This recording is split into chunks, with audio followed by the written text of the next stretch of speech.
Good afternoon. So thanks for joining me. Today I am coming into the garden to discuss a perfume by Soki London.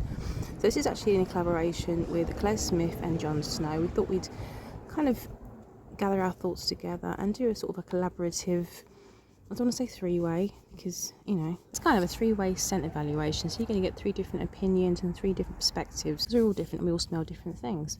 So, like I say, the fragrance in question is the new fragrance from Soki London, created from Sophie King, and it is called Aphrodite. So this is her second release so far, first one being Empress. So as you can see, the sample came in at a little plastic pouch, and the sample is here. It doesn't have any kind of a label or anything on it, so you're probably going to want to keep it in the pouch, otherwise it's just going to get lost in everything else, because these sample bottles are quite generic and I've got tons in my sample box, so I'll probably need to label it or just keep it in the pouch. So the feeling behind Aphrodite and the way that she's marketed it is that it's kind of like a tropical paradise goddess with inspiration from some other fragrances that she really enjoys. I think there's one that's called Hibiscus Palm from, is it Erin? And she also mentioned a fragrance from the Guerlain Aqua Allegoria called Coconut Fizz. Another inspiration. I'm not familiar with either of those fragrances. Let's have a look at the notes. So we have mango up the top, we have heart notes of lotus and palm trees, and base notes of coconut milk. When I first sprayed this, I didn't actually refer to the notes. I'd forgotten everything that she'd actually said was in it, because I've seen a few videos. I'm just referencing it on a blotter that I've actually sprayed. I have already worn it on the skin, but I'm just using the blotter today as a reference. But yeah, how it came across to me was a really kind of peachy pineapple. Like if you imagine peach and pineapple together, it was like a fuzzy peach, like quite a nice texture. I get the texture of like a fuzzy peach in here. Quite delicious really. It has got quite a nice tropical, I mean it's straight up a tropical scent, but it's very clean and there's a lotiony feel, so it's got that shampoo kind of element as well, like a pina colada scented shampoo. There's also kind of a textural thing in here which I quite enjoy actually. There's like a textural peach fuzz skin. So I haven't mentioned obviously the fact that it is a mango scent. I haven't mentioned mango because I don't know why I don't think of mango when I'm smelling it. I just think of pineapple, peach. I think the coconut milk is bringing a really nice creamy feeling, like a creamy milkshake. It's bringing this lotiony milkshake kind of texture. And honestly, that is the scent in a nutshell. I find that it starts as it finishes. It is one scent. On me, there was no development. It was just that one scent all the way through, which is great if that's the scent that you love and that's the sort of scent that you enjoy wearing. Focal point of this fragrance is this sort of fruity coconut pina colada drink, shampoo, milkshake. It's just, that is it. It's a very finished kind of a scent. Doesn't change. Very loud, almost shouty focal point. This would be a lovely scent of a shampoo or a lotion or something, but as a perfume it's not very interesting. It doesn't move too much. Very stable and very loud. If you're going somewhere tropical, if you're going on a beach style holiday, this is sort of this is a great scent. If you wanted to scent your holiday and come back and have that memory, it's a perfect scent for that. It's very clean, it's quite a fun scent, it's a happy scent. Yeah, carefree, non-offensive. It's alright, it's nice, it's a really nice scent. It's just not my personal choice is all. I prefer it to the previous launch Empress, I do. I think this has the pretty factor. I think this is a pretty scent. Yeah, I think Aphrodite will do really well. I think it'll be very popular around the summertime. The only fragrance in my collection I can even slightly compare it to would be my Angel Eau Croisière 2021. Is 21? The one with the pineapple and the fig. That's the only sort of tropical smelling fragrance. Well, you know what though? My 2019 is mango centric, so that's interesting, but I again don't get the mango per se. It's more this tropical peach, pineapple, lilt, shampoo-y thing. The brightness that pineapple brings is the brightness I'm getting in here, which is why I think of the Eau Croisière 2021. 2020. I just think more of the 2020 Eau Croisière because of this brightness from a pineapple. Yeah, so it's interesting that the other one has got the mango, and yet that's not the one I think of. But anyway, that's my thoughts on Aphrodite. No idea what Claire and Jon think yet. We haven't discussed each other's thoughts on this one. I'm not sure how we're going to be wrapping up the videos, but looking forward to seeing what they think. So that is all. Hope you enjoyed my thoughts, and that's all from me. Thanks, guys. So now you're about to see an edited version and just highlights of both Claire and Jon's review. So they're just highlights of the bits that I think are relevant and bits that I'm going to use for comparison. So I thought it would be interesting to do that. All three of us are going to be doing that with their videos.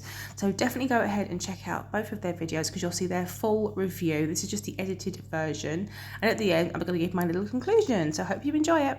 The official notes listed on Soki's website are top notes of mango, heart notes of lotus and palm trees, and a base note of coconut milk. So what did I actually smell? So this fragrance opens with mango. Mango is really the strongest note throughout the fragrance, and really the mango here is not like a fresh, juicy, ripe fruit kind of mango. It's more like something you would smell in a very concentrated drink. So like a concentrated squash that you'd have to dilute with water is how this fragrance smells to me. There's also something that really makes me think of those bubble wands that you have as a child when you're blowing bubbles. The detergent that they have in the bubbles really is something that I think is part of the opening and also the midsection of this fragrance quite prominently. As this dries, you do get some of the coconut, and the coconut here is really more watery and fresh than it is creamy or milky. It's something that really is also a little bit salty to me as well. I think maybe there might be some ambroxan in this fragrance. That might be why it is a little bit salty, but it's really not something that is too much. Our stage of this fragrance is really more a bit of a fruity floral. So you do get a bit of a floral note coming in, which is more sort of watery and fresh, but also quite sweet. And in the notes it's lotus, but I wouldn't ever pick out lotus as something in this fragrance. When I think of lotus, when I've sniffed it in other fragrances, very natural fragrances, it's something that has a slight dirtiness, and there's no dirtiness in this fragrance, but I don't really expect that in designer fragrances, and I probably wouldn't expect that from Soki's fragrance either. And actually, I don't mind that because I find that dirtiness that you sometimes get with lotus can be something that I find off-putting. The dry down is something that is really quite pleasant, but it's something that doesn't really have a noticeable base other than maybe some kind of detergent like musk really. And that sort of liquid soap feeling is throughout most of the fragrance, but it is a little bit more tempered in the dry down. It's something that's less noticeable in the dry down. In the first 20 minutes, it really was quite strong. It was something that I could really smell. I've had other people comment that they could smell it on me. But really, after those first 20 minutes were up, it was very much a skin scent. It was something that does last on my skin for maybe 3-4 hours. Maybe if I'm really, really close and sniff really, really hard, I can maybe just make it out after about 5 hours.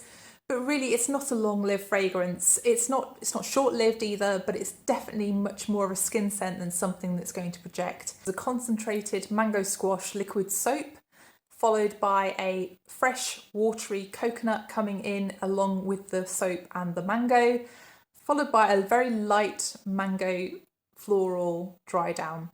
I think this fragrance really strikes me as something very summery because it's got mango and coconut. Overall, I wouldn't say this fragrance makes me think of the beach. It doesn't make me think it's gourmand. I don't really detect any vanilla here. I do just think this fragrance is a little bit sweet, but it's definitely not over the top sweet. I think this one just doesn't have that delicious feeling to me. It doesn't make my mouth water. It doesn't make me think of juicy fruits. It's just not quite there for me in some way or another. I'd say that this fragrance does make me think of shampoos. It makes me think of shower gels. It's that kind of fragrance. It's one of those sort of liquid soap kind of fragrances. It's not something that I want to purchase, but I do think it's a lot better than Empress was. Empress, if you haven't seen my review, I will link it down below, but basically Empress I just really didn't like. It just made me feel a bit nauseous. This fragrance definitely doesn't make me feel nauseous. I actually don't think it's that bad. I don't think it's that great. I don't think it's inventive, but I don't think it's bad at all. And I think some people will really like this fragrance. For me, it kind of opens with this coconutty, and I'd say grapefruit. It is a little sharp. Now, as well, I also have them palm tree fragrances. I can't remember what they're called. So I do actually sniff out a bit of palm tree, in fairness. And there is a bit of a hint of it in there with some sort of greenness. Maybe even it's like a little bamboo-like, perhaps. The fruitiness sits nicely with a smaller, like a kind of mango, let's say. and it's very similar to what lilt smells like to me, so maybe that's where I get the grapefruit from. There's also a very sharp musk. Now, whether that's ambroxan or something like it, it's pleasant. And in the air, it smells like some sort of fruity conditioner, and that grows, and it gets very creamy. And I'd almost say it's like a creamy fig-like shampoo type thing. It doesn't change too much. It gets actually a little bit more kind of peachy in the dry down, peachy apricotty, which is pleasant, and it's closer to the skin, and it does actually last on me for quite a few hours. I will say I do find it very pleasant, and I can see this being very popular. I haven't tried the things that it's inspired by, which again poses another question of originality, and the creamy figginess is not something I much enjoy. That's obviously the coconut milk and stuff, isn't it? But you know what I mean when they smell like that. And also, I accidentally drank some shampoo this year, and it gave me that scent memory, if you like. I struggle with very lactonic-y, creamy fragrances, be it sandalwood, fig, do you know what I mean? So it's not personal against this. It is one of them that would be really popular. If you like that kind of creamy shampoo-y smell, then yeah, go for it. Hey guys, hey fishes, it is conclusion time. A lot of interesting points of view on this one. We have positives and negatives. Fragrance is so subjective. I don't think you can love them all. Getting some insight on what people don't like about a fragrance is often just as helpful as hearing about what they do like about it, because it gives you a more thorough understanding of the scent, and it doesn't give you that, that one perspective of what's to love, because we all smell different things and we all focus on very different parts of a scent. I didn't pick up on the saltiness of this scent at all, and it's not until I heard Claire talking about the saltiness and going back to it, we're here, I've got it in my hand and I'm sniffing it out of the little pouch. I get a lot of saltiness from this, and I just didn't pick up on that at all. It balances that very heavy creaminess and fruitiness. The mango was quite evident to Claire. Both me and John were in agreement that we had different fruits. We smelled a different kind of fruit, both of us. I got more of a pineapple, coconut, peach. John got more of a grapefruit. I think if you can understand that kind of selection of fruit, you'll get an idea of the fruit. It's not a straightforward mango personally. If you think about all those fruits we've mentioned, it gives you an idea of a very tropical feeling fruit. We both mentioned lilt, which was interesting. I think, lilt I think is pineapple, isn't it? And the reason I thought of pineapple is because it is a sharper fruit. It's just got a slight green tinge to it. And John picked up on the sharpness and he thought more of a grapefruit. That creamy coconut milk, I really enjoy that. I do really enjoy that. It's a cheerful, uplifting pick-me-up of a scent. It's happy, it's holiday, it's pina colada. And that's why I think it will be lovely for a very summery, beachy sort of holiday location. I'm not gonna lie, I am craving a pina colada now, I am. I'm not a beach holiday kind of person, so straight away it's just not something I would ever really wear. I just fancy a pina colada. Anyway, I'm gonna wrap this up because there's not much more to say other than definitely head over and watch the full version of both guys' videos, because I've only given you a snippet, just a taster of their thoughts, and there is a lot more to be said. I've just taken out the little bits that I think were relevant to the comparison. Also, let us know if you enjoy this style of review, if you enjoy the three of us reviewing fragrances and reacting to each other's, if you find that quite a helpful way of getting a better insight into the fragrance. Let us know, because we can do this again. It's been pretty cool. So thank you to Claire and John, and all the best to Sophie on Aphrodite. Thanks for watching, guys, and I'll see you on the next one. Take care, over and out.